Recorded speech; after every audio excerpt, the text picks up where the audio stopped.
하나님 아버지 감사합니다. 아버지의 집 갈 때까지 오늘도 저희 손 이끌어 주시는 하나님, 이 아침에 깨워주시니 감사합니다. 주님 찾게 하시니 고맙습니다. 고흡 주시어 찬송케 하시니 영광이요 감사의 제목입니다. 오늘 이제 우리가 들은 말씀 실천하고 적용해야 될 현장으로 돌아갑니다. 하나님, 그저 감동받고 눈물을 훌쩍인 것으로 그치는 것이 아니라 은혜가 우리의 심령에 새겨졌사오니 받은 말씀, 심겨진 말씀이 떡잎이 피고 잎이 자라나 열매 맺는 것을 보기 원합니다. 구체적인 우리의 삶의 현장, 자신을 부인하는 그래야만 하는 삶의 현장으로 파송됩니다.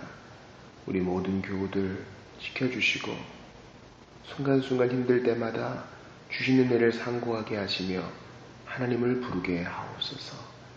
오늘도 시편 말씀 통하여 깨달음 주실 것을 고대하옵고 예수님 이름으로 기도합니다. 아멘. 하나님 말씀 시편 7편입니다.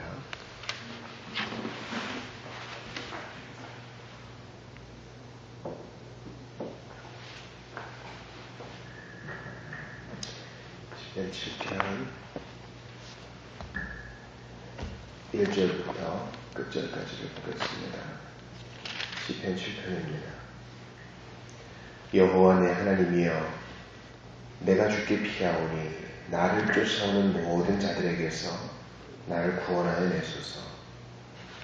건져낼 자가 없으면 그들이 사자같이 나를 찢고 뜯을까 하나이다. 여호와 내 하나님이여, 내가 이런 일을 행하였거나 내 속에 죄악이 있거나 화친한 자를 악으로 갚았거나 네 대적에게서 까닭 없이 빼앗았거든 원수가 나의 영혼을 쫓아 잡아 내 생명을 땅에 짓밟게 하고 내 영광을 먼지 속에 살게 하소서. 여호와여, 진노로 일어나사 내 대적들의 노를 막으시며 나를 위하여 하소서. 주께서 심판을 명령하셨나이다.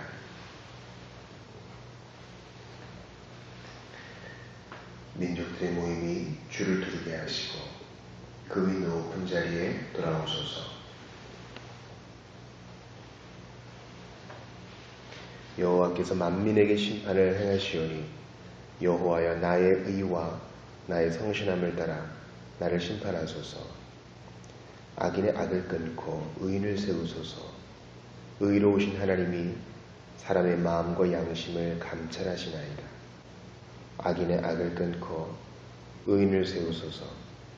의로우신 하나님이 사람의 마음과 양심을 감찰하시나이다. 나의 방패는 마음이 정직한 자를 구원하시는 하나님께 있도다. 하나님은 의로우신 재판장이시며 매일 분노하시는 하나님이시로다. 사람이 회개하지 아니하면 그가 그의 칼을 가시며 그의 활을 이미 당기어 예비하셨도다. 죽일 도구를 또한 예비하시며 그가 만든 화살은 불화살들이로다. 악인이 죄악을 낳으며 재앙을 베어 거짓을 낳았도다. 그가 웅덩이를 파 만들며 재가 만든 함정에 빠졌도다. 그의 재앙은 자기 머리로 돌아가고 그의 포악은 자기 정수리에 내리리로다. 내가 여호와께 그의 의를 따라 감사하며 지존하신 여호와의 이름을 찬양하리로다. 아멘. 오늘 말씀은 시편 7편입니다. 우리는 지난 금요일에 시편 6편을 보았습니다. 시편 기자는 하나님 앞에서 징계를 받습니다. 먼저는 육체의 곤란을 겪었고 그 다음에는 영혼의 떨림도 있었습니다. 육체의 고난은 어찌어찌 견딜 수 있을지 몰라도 마음이 무너지면 누가 그것을 제어하겠습니까? 이제 기자는 주께서 자신을 자비롭게 대해 주시기를 간절히 바라고 있는 것입니다. 침상에서 눈물을 흘리면서 나를 구원해 주십시오 라고 간구하는 것입니다. 우리는 시편 6편에서 이렇게 영혼의 떨림과 육체의 곤란을 겪으신, 죄 없이 이러한 일을 겪으신 그리스도를 상고해 보았습니다.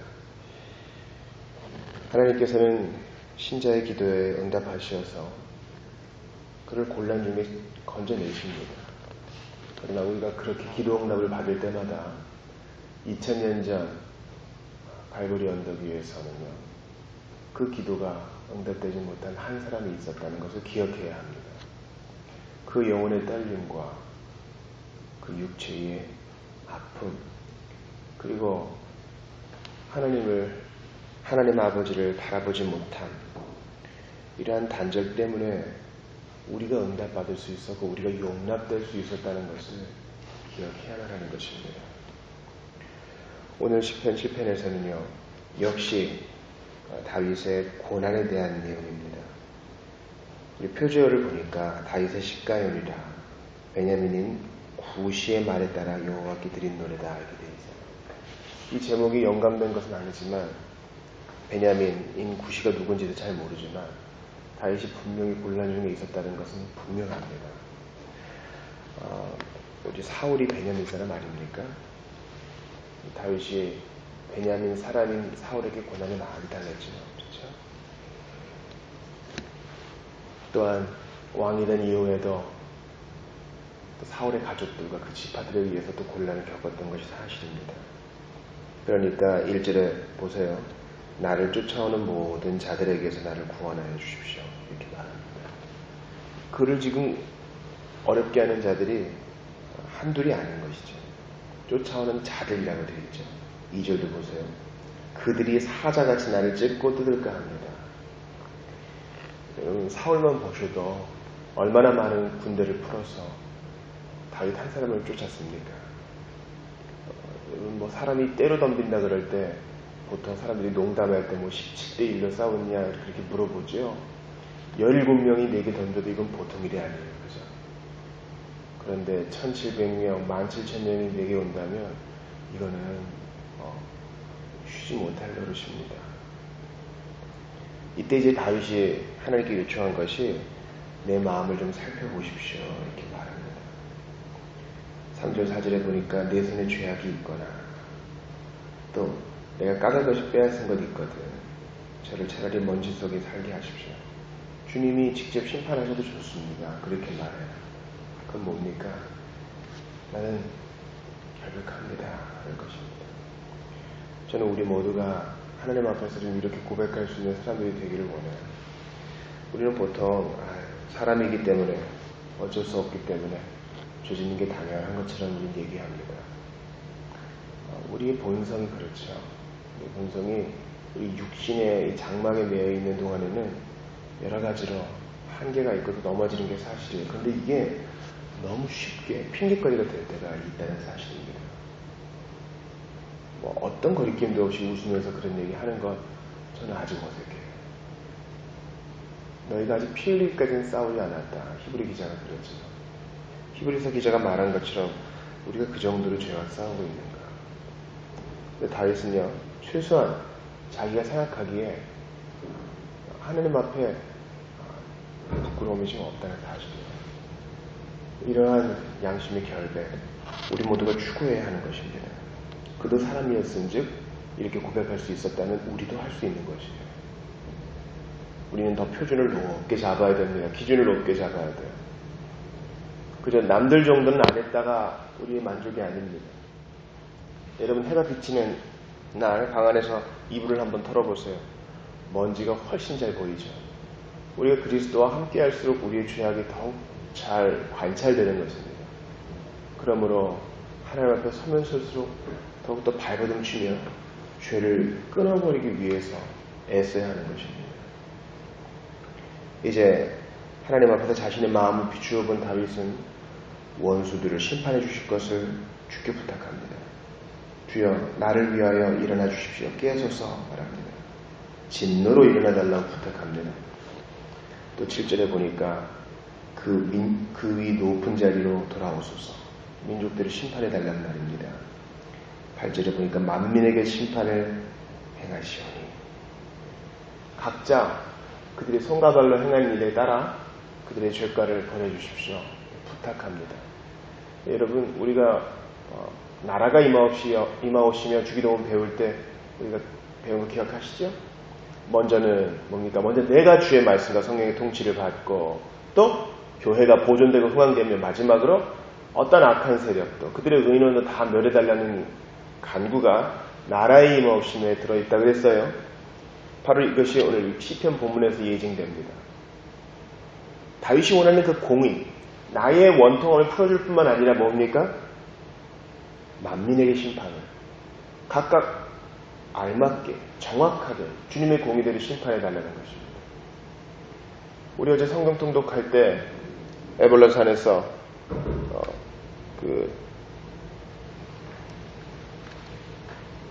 축복과 저주를 맹세하지 않습니까? 그때 축복이 먼저였습니까? 저주가 먼저였습니까? 그렇죠. 저주가 먼저였죠. 그러면서 뭐라고 얘기합니까? 이러이러한 일을 행하는 자, 짐승과 교합하는 자, 장모와 동침하는 자, 부모를 거역하는 자는 다 멸망할 것이라, 심판을 받을 것이라. 그러니까 뭐라 그럽니까? 에발산에 있는 자들이 다 아멘 했습니다. 에발산에 있는 자들은 축복 전에 먼저 저주를 들었지만 그것이 하나님의 공의로 말미암은 것을 기억하면서 어떻게 했어요? 아멘 했어요. 우리에게 상당한 도전을 줘야 돼요. 주님의 손으로 나오는 것은 뭐든지 선한 것입니다 하면서 아멘하는 것입니다. 여러분께 축복이 있을 것입니다. 그때만 아멘하는 것이 아니라 하나님께서 공의롭게 심판하시는 것에도 주님은 찬양받아 마땅하십니다. 이런 아멘의 정신이 있어야 돼요.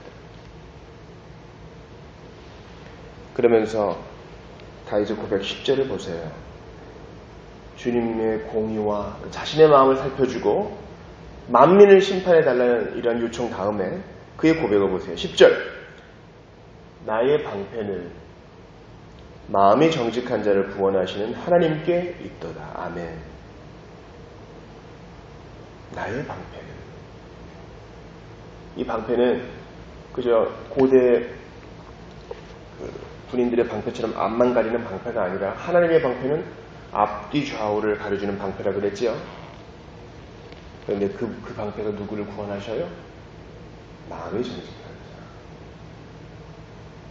마음이 정직한 자는 누굽니까? 여러분 잘 들으세요. 마음이 정직한 자는 자기를 살펴보아 내가 구원받을 건덕지가 하나도 없음을 인정하는 자예요. 마음이 정직한 자는 주여 나를 보소서 죄인입니다 라고 고백하는 사람이에요. 마음이 정직한 자는 마음의 질병이 있습니다. 위대한 의사이신 예수여 나를 고쳐주소서 솔직히 얘기하는 사람이에요. 마음이 정직한 자란 남들에 비해서 나았을지는 몰라도 깨끗하진 않습니다. 주여 나를 살려주십시오. 하나님께 매달리는 자예요. 그런 자에게 구원이 있어요. 여러분 우리가 어제 위선에 대해 배우지 않았습니까? 위선 얼마나 혐오스러워요. 위선은 정직하지 않은 거예요. 많은 사람들이 너희를 끌고 갈 때 공개적으로 너희에게 질의할 때 마음이 두렵지? 그러나 위선의 위험 앞에서도 정직하여라. 주께서 우리에게 명령하시지 않았어요? 그때 주의 방패가 우리를 도와줍니다. 마땅히 할 말을 가르쳐 주리라. 얼마나 감사합니까? 하나님은 의로우신 재판장이시며 매일 분노하는 하나님이십니다. 11절에 그렇게 고백하지 않습니까? 예레미야 선지자가 뭐라 그래요? 주의 인자, 주의 자비는 무궁해서 아침마다 새롭고 늘 새롭다 그랬어요. 즉 마음이 정직한 자에게, 하나님을 의지하고 그리스도를 바라보는 자에게 주님은 아침마다 새롭고 늘 새로우며 순간마다 은혜를 부어줘요. 그러나 악인들에게는 고집을 피우고 성령을 모독하며 끝까지 꺾지 않는 자에게는 11절에 보니까 매일 분노하신다 그래요. 의지하는 자에게는 매일 그 선함과 인지하시고 하나님을 거부하는 자에게는 매일 그 분노하심을 부으세요. 그럼 여러분 속히 돌아와야 돼요. 지금 영혼 속에서 어떤 일이 벌어지고 있습니까? 오늘 보면 12시 던져보세요. 청교도들은 특별히 스포되는 이 이야기를 많이 했는데 요즘 복음주의 강단에서 이 이야기가 거의 안 돼요. 12시 던져보세요. 사람이 회개하지 않으면 하나님이 직접 그 칼을 하신다 그래요. 또 활을 당겨서 다 시위를 겨누고 계신다 그래요. 여러분 이것을 그림으로 그려보셔요. 그리스도를 대적한 자, 하나님을 믿지 않는 자에게는 지금 심판의 칼이 갈려지고 있고 활시비가 이제 팍 놓아질 때가 있다는 거예요. 불화살이 있다는 거예요. 그러나 아기는 마치 출산과 잉태와 출산의 비유를 들어서 죄악을 낳고 재앙을 베어가지고 마침내 거제를 출산했다. 뭐예요? 마음이 정직한 자는 하나님께 복을 받는데 악인들은 뭐예요? 거짓을 낳았다. 마귀처럼 계속 악을 잉태하여 거짓을 출생하는 하나님의 칼, 하나님의 화살을 맞을 수밖에 없는 이 반복을 취하고 있다는 사실입니다. 사랑하는 여러분, 오늘 말씀의 결론을 맺겠습니다. 본문은 어떻게 두 사람을 대조합니까? 다윗처럼 하나님께 솔직히 내 마음을 보십시오. 다윗처럼 하나님 열방을 보십시오. 그들을 공의로 다스려 주십시오. 라고 외치는 마음이 정직한 자와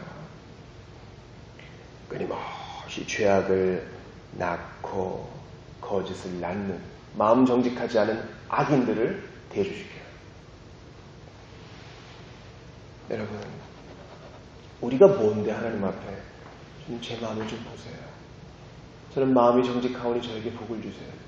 누가 감히 그렇게 말할 수 있어요? 하나님이 우리 마음을 보시면 까만 것밖에 못 보실 텐데 누가 감히 그런 기도 드릴 수 있어요? 제가 성도들에게 처음에 권면했지만 누가 온전하고 완전할 수 있겠어요? 그러나 마음이 정직하신 분, 그 마음에 괴율과 위선이 없으신 분, 그리스도를 믿는 자는 하나님께서 잘 들으세요. 더 참 정직한 자다 인정을 해주세요. 그래서 우리가 더욱 그렇게 살게 격려를 해줘요. 그러나 반대로 그리스도를 안 믿고 자기 혼자 부득부득 안간힘을 다해 살고 있는 자는요, 하나님 앞에 보여줄 마음이 없어요. 새카만 죄악과 새카만 거짓말밖에 없는 거예요. 그런 자들에게는 심판이 있을 것이요, 그를 향해 당겨진 활시위가 언젠가 놓여져 그는 정죄의 화살을 맞을 것입니다. 그리스도를 부인하는 자들이여, 칼날이 갈려지고 있으니 속히 위급함을 깨닫고 돌아오십시오. 고난 중에 있는 성도들이여, 악인의 자리에 서지 마십시오. 하나님이 당신 마음 이미 보셨어요. 그러니 그때가 되니 곧 오니 조금만 인내하십시오. 우리에게 그 심판의 칼과 심판의 화살이 물러가게 된 게 얼마나 감사합니까? 이제 당신에게 좋은 선물이 예비되어 있으니 그분이 훈련하시는 모든 어려움 속에서 불평하지 말고 그 안에서 자라나십시오. 그 속에서 기도하세요. 그 속에서 찬송하시기를 바랍니다. 우리 기도합시다. 하나님, 주님께 복을 받는 자는 마음이 정직한 자를 하셨고 주님의 칼과 주님의 화살을 맞는 자는 거짓을 낳는 자 악인이라 하셨나이다. 이 시간 간절히 기도합니다. 주일에 받은 말씀 그대로 위선을 버리고 정직하게 살고자 하는 저희들에게 힘과 용기를 주셔서 불의와 타협하지 말게 하시고, 비록 체면이 굽여지고 부끄러움을 당한다 하여도 예수 부인하지 않고 정직한 자의 길, 손해보더라도 정직한 자의 길을 가게 하여 주옵소서. 그 입술과 마음에 괴사가 없으시고 괴율도 없으시고 거짓도 없으셨던 예수님의 뒤를 따라가는 저희들이 되게 하여 주시옵소서. 오늘도 천국을 바라봅니다. 이 땅을 살게 하신 주의 뜻이 있으리라 믿으며 오늘도 인내하며 노래하며 가오리 저희를 도와주옵소서. 고난 중에 있는 모든 이들을 불쌍히 여겨 주옵소서. 예수님 이름으로 기도합니다.